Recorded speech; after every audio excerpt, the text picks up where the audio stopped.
All right, so listen to this one, you guys. We've got a story right out of the Wild West, a hanging in Texas back in the early 1900s. A farmer vanishes, and the hired hand, well, let's just say his story has some holes in it.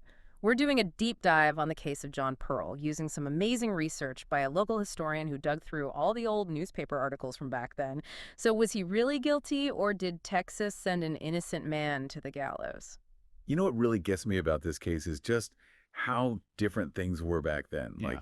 Picture rural Texas in the early 1900s. No phones, hardly any cars. Mm. News traveled slow, and that kind of isolation, well, it can make folks suspicious of just about anything. Yeah, it's like And a totally different world, almost hard to imagine. So let's set the stage. Who was this farmer and what happened to him? his name was Ed Tusker, a German immigrant who had settled down south of Bangs, Texas, just living a simple life, farming some rented land. He wasn't rich or anything, but he did have a few $100s worth of property, which, back then was a decent amount. And here's the thing, he was a bachelor who lived alone, so, sadly that could make him a target. Okay, so Ed Tusker disappears.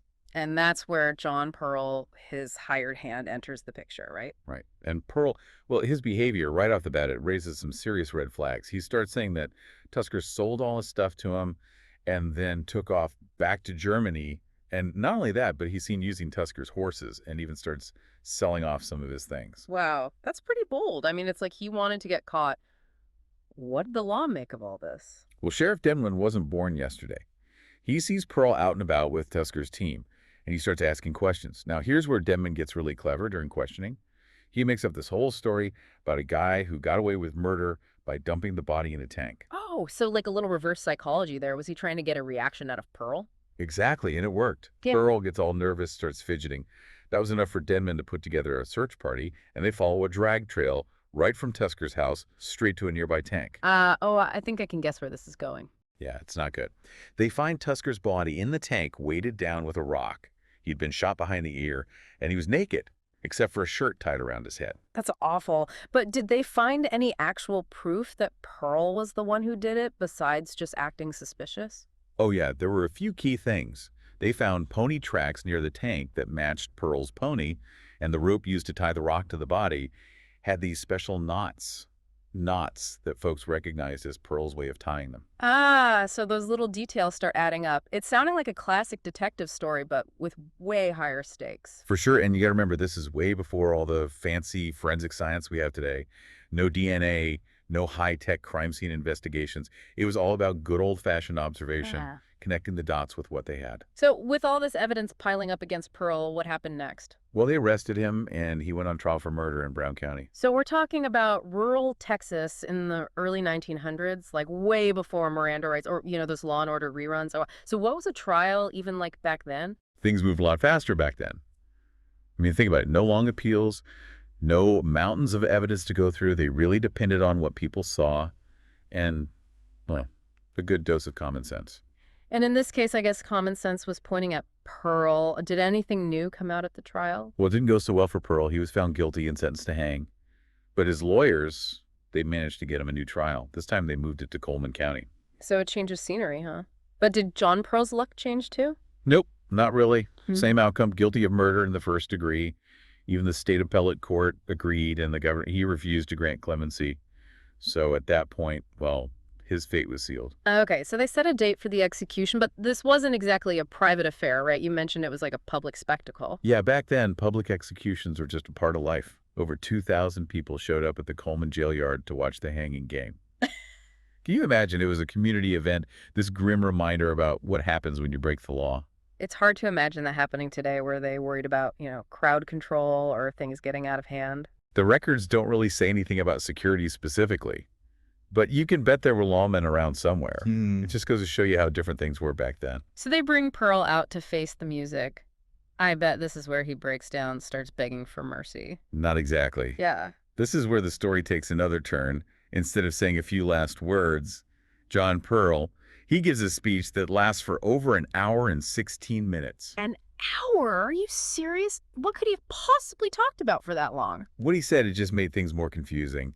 He kept saying he was innocent, a victim of circumstance, wrongly accused, but then he admits to helping get rid of Tusker's body, saying he found him dead and panicked. Okay, hold on. So was he a cold-blooded killer trying to cover his tracks or just A scared guy in the wrong place at the wrong time. It's hard to say. It really is. Was he trying to protect someone?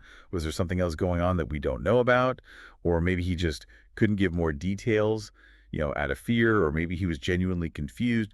There are a lot of questions we're left with. This case is just full of twists and turns. We have a possible motive, the property Tusker owned. But then Pearl's confession kind of throws that out the window. If he wasn't after the money, then what was going on? That's the big question, isn't it? Very. We have to remember we only have so much information. Mm-hmm. What we know is from those old newspaper articles, the official story. There could have been rumors and gossip details that never made it into print. Right, like those things you hear whispered around a small town, things people know but don't talk about openly. Makes you wonder if there's a whole other side to this story we'll never know. And that's what makes historical mystery so interesting. We take these little pieces of the past and try to put them together, try to make sense of it all, but there will always be those gaps, those unanswered questions. This case reminds us that history isn't always neat and tidy. Yeah, it's messy, full of contradictions, and a lot of times you end up with more questions than answers. But that's what keeps us hooked, right? The not knowing it keeps us digging, trying to find those missing pieces. It's exactly. Hmm. We may never know for sure if John Pearl was really guilty or just a victim of bad luck. But by looking at this case, by thinking about the evidence and what life was like back then, we get a better understanding not just of this one event, but of the whole area itself. And sometimes that understanding, that journey of discovery, it's more valuable than just having a simple answer. We're left with a powerful story, a reminder that the past is complicated and that some mysteries just never go away. This deep dive has shown us that history isn't just dates and names. It's about people, the choices they made, and how those choices echo through time. Hmm. The John Pearl case, with all its twists and turns, it makes us face that reality.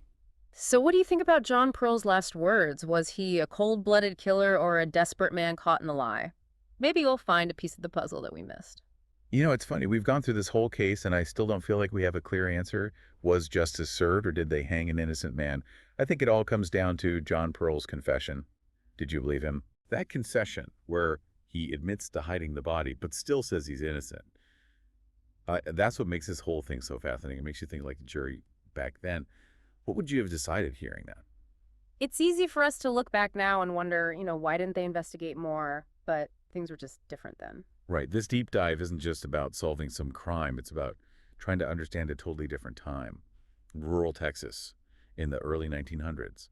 They had their own way of doing things, their own social pressures. We can't judge them by today's standards. Okay, but even with all that, there are still things that don't add up. Like the motive, we talked about Tusker's property being a possible reason. But Pearl's confession kind of throws a wrench in that if he wasn't after the money, then what else could it have been? Well, that's the question, isn't it? The thing is, we only have so much to go on. What we know comes from those old newspaper articles, the official record. Yeah. There could have been all sorts of rumors, side stories, things that never got printed. Right, like those whispers you hear in a small town, things folks know but don't talk about openly. It makes you wonder if there's a whole other side to this that we'll never know. And that's just part of the deal with historical mysteries. We try to piece together these fragments from the past, try to make sense of it all, but there are always going to be gaps. Things we just don't know for sure. This case. It's a good reminder that history isn't always so neat and tidy. It's messy, it's full of contradictions, and most of the time you end up with more questions than answers. But that's part of the fun, right? The not knowing it keeps us digging, keeps us trying to find those missing pieces. Yeah, we might never know for sure whether John Pearl was really guilty or just got caught up in something awful. But by looking at this case, by thinking about the evidence and how people lived back then, well, we get a better understanding not just of this one event, but of the whole era. Yeah. And sometimes that understanding, that process of discovery, it's actually more valuable than just having a simple answer. We're left with a powerful story, something that reminds us how complex the past is and how some mysteries just never really go away. This deep dive, it's shown us that history isn't just about dates and facts. It's about real people, the choices they made, and how those choices echo through time. The John Pearl case, with all its twists and turns, well, it forces us to face that reality. Well, folks, there you have it. The strange case of John Paul. Was he a killer or a victim? We may never know for sure. But one thing's for certain, this story from the Wild West, it definitely leaves us with more questions than answers. Thanks for joining us on this deep dive. We'll be back next time with another fascinating historical mystery. Until then, keep exploring, keep questioning, and keep those curiosity gears turning.